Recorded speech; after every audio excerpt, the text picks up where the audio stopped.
ঠান্ডা জনিত রোগ বিভিন্ন ধরনের হতে পারে, তা সে যে ধরনেরই হোক না কেন।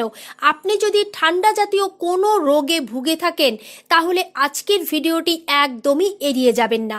আজকের ভিডিওতে ঠান্ডাজনিত রোগ সারানোর এমন একটি উপায় আপনাদের জানাবো, যা সঠিকভাবে গ্রহণ করতে পারলে 3 থেকে 5 দিনের মধ্যেই ঠান্ডাজনিত যে কোনো ধরনের রোগ দূর করতে পারবেন। আর এটা হবে খুব আরামে, কোনো ধরনের পার্শ্ব প্রতিক্রিয়া ছাড়াই আপনার রোগ ভালো হয়ে যাবে। Hello viewers, welcome to my channel family limited. পরিবার ও স্বাস্থ্য বিষয়ক যে কোনো নতুন তথ্য সবার আগে পেতে চ্যানেলটি সাবস্ক্রাইব করুন। যারা ঠান্ডাজনিত রোগ যেমন কাশি, গলা ব্যথা অথবা খুসখুসে কাশি, বুকে জমাট বাঁধা কফ, শ্বাসকষ্ট ইত্যাদি রোগে ভুগছেন, তারা হয়তো বিভিন্ন ধরনের ঔষধ বা ভেষজ সেবন করেও এই রোগটি একেবারে দূর করতে পারছেন না। সারা রাত কাশির জন্য কখনো কখনো ঘুমাতেও পারেন না। এমন যদি হয়ে থাকে তাহলে আজকের দেখা উপায়টি আপনি দিনে মাত্র 2 বার গ্রহণ করুন। দিনে মাত্র 2 বার গ্রহণ করলেই আপনার এই রোগ একেবারেই ভালো হয়ে যাবে।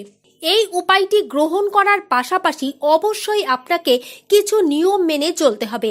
সেই নিয়মগুলো আপনি যদি স্ট্রিক্টলি ফলো করতে পারেন এবং এই উপায়টি টানা 3 থেকে 5 দিন গ্রহণ করেন, তাহলে আপনার এই ঠান্ডাজনিত কফ, কাশি সে যতই দুরারোগ্য হোক না কেন তা একেবারেই নির্মূল করা সম্ভব।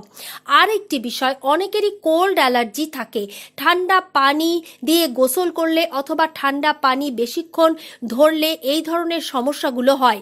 এমনকি ঠান্ডা পানি খেলেও এই কোল্ড অ্যালার্জি, হাঁচি, কাশি হয়ে থাকে। কারো কারো ঠান্ডা থেকে র্যাশ, অ্যালার্জিও হয়। সে যাই হোক না কেন এই উপায়টির মাধ্যমেই তা সারাতে পারবেন।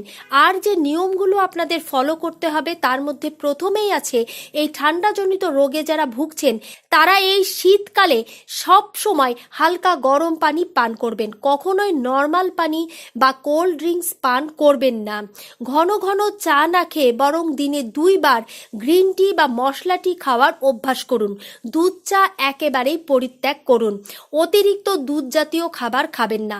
বিশেষ করে যে সকল মানুষের দুধে অ্যালার্জি রয়েছে, বিশেষ করে সরাসরি গরুর দুধ বা কাউস মিল্কে যাদের অ্যালার্জি থাকে, তারা এই দুধ বা দুধ জাতীয় খাবার একেবারেই বন্ধ করুন। তেমনি অতিরিক্ত ঠান্ডার সময় খেজুরের রস বা খেজুরের গুড় অতিরিক্ত খেলেও কিন্তু কফ কাশি বেড়ে যায়। আবার আখের গুড় খেলে এই কফ কাশির পরিমাণ কমে যায়। কাজেই যারা শীতের সময় অতিরিক্ত পরিমাণে খেজুরের গুড় খাচ্ছেন বা কখনো খেজুরের রস খাচ্ছেন, তাদের বলবো এই খাবার আপনারা গ্রহণ করা বন্ধ করুন। এতে কিন্তু ঠান্ডাজনিত রোগ দূর করতে পারবেন না। ঠান্ডাজনিত রোগে যারা ভুগছেন তারা এই রেমেডিটি গ্রহণের পাশাপাশি অবশ্যই দিনে 1 বার থেকে 2 বার সারা গায়ে খাঁটি সরিষার তেল মাখার অভ্যাস করুন। সরিষার তেলের সঙ্গে খুব বেশি কিছু মেশানোর প্রয়োজন নেই। আপনি চাইলে রসুন, কালোজিরা বা অল্প পরিমাণে কর্পূর ব্যবহার করে একটি তেল প্রস্তুত করে নিতে পারেন। আর যদি এইসব না করেন তাহলে শুধুমাত্র বিশুদ্ধ তেল, যেটা আপনি নিশ্চিত যে 100% বিশুদ্ধ, এই রকম তেল অবশ্যই দেহে মালিশ করার চেষ্টা করুন। আপনি অবশ্যই এই তেল নাকে 3 ফোঁটা করে 2 বেলা দেবেন। 1 গোসলের আধা ঘন্টা আগে এবং 2 রাতে ঘুমানোর আগে। হাতে পায়ের তালুতে ভালো মতো সরিষার তেল মেখে ঘুমাতে যাবেন এবং গোসল করবেন। সারা দেহে তেল মেখে যদি আপনি গোসল করেন হালকা গরম পানি দিয়ে, তাহলে আপনার এই রোগ খুব দ্রুত দূর হয়ে যাবে এবং আপনি একেবারেই সুস্থ হয়ে যাবেন। ঠান্ডাজনিত রোগে ভোগা মানুষজনের জন্য এই সকল নিয়ম মানা ছাড়াও একটি গুরুত্বপূর্ণ টিপস হলো, অবশ্যই আপনারা প্রাণায়াম করার অভ্যাস করবেন। প্রাণায়াম কিভাবে করবেন? আপনি যে কোনো জায়গায় সোজা হয়ে বসে বা শুয়ে শ্বাস নেবেন, ধীরে ধীরে ধীরে ধীরে শ্বাস নেবেন এবং ধীরে ধীরে ছাড়বেন। শ্বাস নেওয়ার সময় আপনাদের খেয়াল রাখতে হবে আপনি নাক দিয়ে শ্বাস নেবেন এবং নাক দিয়ে যখন শ্বাস নেবেন সেটা বুক ভরে নেবেন। 1 থেকে 15 গুনতে গুনতে ধীরে ধীরে নাক দিয়ে শ্বাস নিয়ে বুকে এই দম আটকে রাখবেন অন্ততপক্ষে 30 সেকেন্ড এবং তারপরে ধীরে ধীরে 1 থেকে 10 গুনতে গুনতে মুখ দিয়ে এই শ্বাসটা ছেড়ে দেবেন। এইটা আপনি যদি সকালবেলায় এবং রাতে ঘুমানোর সময় 5 থেকে 7 মিনিট করে রোজ করতে পারেন, তাহলে যাদের তীব্র শ্বাসকষ্ট রয়েছে, যারা শ্বাসকষ্টের জন্য ইনহেলার ইউজ করছেন, তাদেরও এই রোগ প্রশমিত হবে। আর সেই সঙ্গে এই উপায়টি তো আপনারা অবশ্যই গ্রহণ করবেন। এই উপায়টি এবং এই নিয়মগুলি আপনাকে মাত্র 7 দিনের মধ্যেই পরিপূর্ণ সুস্থ করে তুলবে। এবারে দেখে নিন এই উপায়টি আপনারা কিভাবে গ্রহণ করবেন, কিভাবে প্রস্তুত করবেন। আপনারা দেখতেই পাচ্ছেন আমার হাতে পান পাতা রয়েছে। আমি 2টি নয়, মাত্র 1টি পান পাতায় একেবারে সেবন করব। একবার সেবনের জন্য একটি পান পাতা নিয়ে ভালো করে ধুয়ে নিন এবং এর বোটাটি ফেলে দিন। এর ভেতরে আপনাকে নিতে হবে 3টি তুলসী পাতা। তুলসী পাতা নেবেন, সেটা কালো তুলসী বা সাদা তুলসী, অর্থাৎ সবুজ বা খয়েরি লাল রঙের তুলসী যেটাই হোক না কেন, 3 থেকে 4টি তুলসী পাতা নিন। এর সঙ্গে নিতে হবে আপনাকে কাঁচা পেঁয়াজ, সেটা অর্ধেক পরিমাণ নিন এবং 3 থেকে 4টি কালো গোলমরিচ নিয়ে নিন। এই সবগুলো উপাদান একসঙ্গে নেওয়ার পরে এটা আপনাকে সেবন করতে হবে। বন্ধুরা, এই উপাদানগুলো আপনি যখন নেবেন তখন এগুলো যেন বিশুদ্ধ হয় এবং পরিষ্কার হয়। পেঁয়াজটি অবশ্যই কাটার পরে ধুয়ে নেবেন না। যখন খোসা সহ আপনি পেঁয়াজ নেবেন তখন এটাকে ধুয়ে নেবেন ভালো করে এবং এই খোসা ছাড়ানোর পরে আর ধোবেন না। পেঁয়াজ যখন খোসা ছাড়ানোর পরে বা কাটার পরে ধোয়া হয় তখন পেঁয়াজের গুণ একেবারেই নষ্ট হয়ে যায়। কাজেই পেঁয়াজ নেওয়ার সময় এই বিষয়টি মাথায় রাখবেন। পান পাতা জ্বর, পেটের রোগ, ঠান্ডাজনিত রোগ যেমন দূর করে, তেমনি শারীরিক যে কোনো ধরনের ব্যথাও দূর করতে পারে।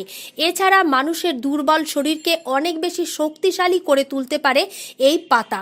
পান পাতা যারা খাবেন তাদের বুকের জমাট বাঁধা কফ তরল হয়ে বের হয়ে যাবে। যারা নিয়মিত পান খান তারা হয়তো অনেক রকম মশলা বা চুন, জর্দা সহ পান খেয়ে থাকেন, কিন্তু ঠান্ডাজনিত রোগ দূর করতে আপনাকে পান পাতা এই উপাদানগুলোর সঙ্গেই খেতে হবে। তেমনি তুলসী পাতা যখন আপনি সেবন করবেন তখন এমনিতেই আপনার ঠান্ডা, কফ, কাশি দূর হয়ে যাবে। কিন্তু যখন আপনি এই উপায়টি এই উপাদানগুলো একসঙ্গে মিশিয়ে গ্রহণ করবেন, তার ইম্প্যাক্টটি আপনার দেহে অবশ্যই আলাদা রকমই পড়বে। ভিন্নভাবে কেউ তুলসী পাতা, গোলমরিচ অথবা পেঁয়াজ খেয়ে থাকেন। তরকারিতে তো আপনারা পেঁয়াজ সবসময় খাচ্ছেন, কিন্তু এতে আপনার ঠান্ডা, কাশি কতটুকু দূর হচ্ছে আপনি নিজেই বুঝতে পারছেন। আসল কথা হলো এই ঘরোয়া উপাদানগুলো আপনাকে একসঙ্গে গ্রহণ করতে হবে ঠান্ডা, কাশি বা যে কোনো ধরনের বুকে জমাট বাঁধা কফ, শ্বাসকষ্ট দূর করার জন্য।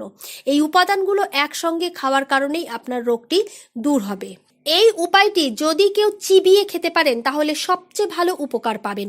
চিবিয়ে খাওয়ার সময় খুব ভালোভাবে চিবিয়ে খাওয়ার চেষ্টা করবেন। আর যদি কেউ চিবিয়ে খেতে না চান তাহলে হামানদিস্তা দিয়ে বা যে কোনো উপায়ে এটি ছেঁচে খাবেন। তবে এটি রস করে খেলে চলবে না, এর প্রতিটি উপাদান কণা আপনাকে খেতে হবে, অর্থাৎ সম্পূর্ণ দ্রব্যটি আপনাকে গ্রহণ করতে হবে।